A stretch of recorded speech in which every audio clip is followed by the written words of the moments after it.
This is my Midnight Society Drdisrespect Founders Pass Gaming NFT thing, and the reason I have it physically printed is so that you guys can't right-click save. This is my NFT, and there's only one of them in the world.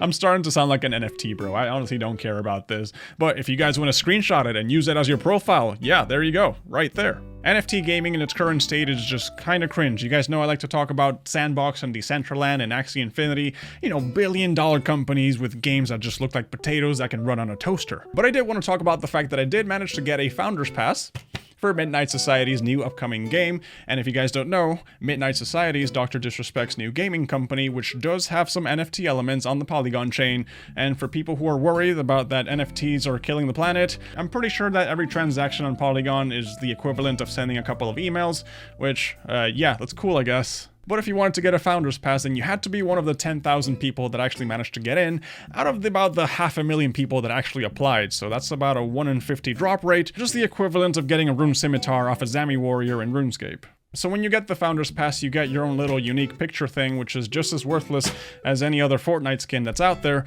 but there's also some pretty cool perks to it as well, which is the reason I applied. So you have events that you get access to in real life, you get merch before anyone else if you even care about that, you get in-game skins, that's all fine and dandy, I guess. But the main reason I wanted to get it is because you get to playtest the game before anyone else, you get to see the game as it develops, and you get to stream it and make videos about it, which I think is pretty cool. And if you've had the blessing to stop by my stream, then you know that I like to dabble with crypto here and there, but I also like to make fun of NFT bros, because I think the whole concept of owning an NFT just for the sole purpose of hoping that the value goes up, just to sell it to someone else with no real utility or no real use, it's just literally a picture, I think that's kind of stupid. I think the NFTs that are currently out right now are just stupid. It really is just a couple of people in this really small circle, and they're just really selling the things to each other, hoping that the price goes up and hoping to catch some idiot that buys it for a higher price. And imagine that in NFT gaming, which is also even more cringe, because when you think about it, you have all these gaming companies that come out with these NFTs, and they focus on pumping the NFTs and the crypto coins first before game development even starts, which I think is really stupid, but unfortunately that's how most of it works. The gaming companies just want to make the money first and then the game, which is counterproductive to how gaming is supposed to be. You're supposed to be about the game first and then the monetization. And what this means, unfortunately, is that for a lot of these projects, you end up with overhyping and overpromising, and then you just underdeliver. And then people who actually buy into that, they're just stuck with some dead pictures in their inventory and nothing to show for it. Now, I'm not here to be a Drdisrespect simp and say that NFT bad, but for some reason Doc NFT good. I'm just looking forward to playing the game and hoping that the game's good, regardless of whether it has NFT elements or not. And for anyone that wants to try out Midnight Society's game, whatever it's called, is Midnight Society the name, or is that I don't know. Anyone that actually wants to try that, but don't want to dabble into the NFTs, well, it's not like you're gonna have to go to your MetaMask, which is where people keep their NFTs, and then just constantly transfer from the MetaMask to the game and all that stuff.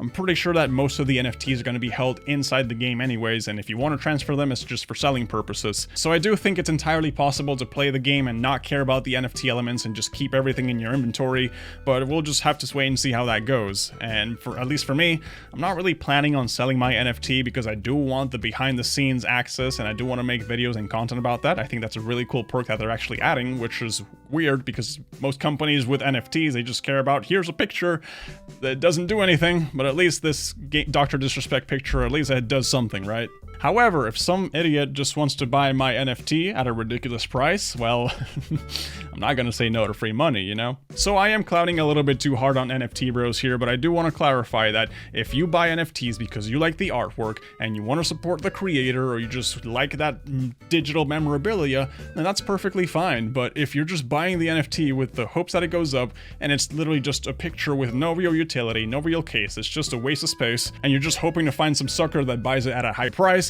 then that's kind of cringe, man. That's kind of cringe. But then again, if you guys want to talk about cringe, we can talk about Supreme t-shirts, which is really just a basic white t-shirt with Supreme in the middle, and for some reason that just goes for hundreds of dollars, you know, make it make sense. So I will be trying Midnight Society's game when the snapshots are playable, unless you want to buy a little mini-me here for $1 billion. But if you don't care about this and you don't care about NFTs, that's totally fine too. I just really wanted to talk about this, and yeah, thank you for watching.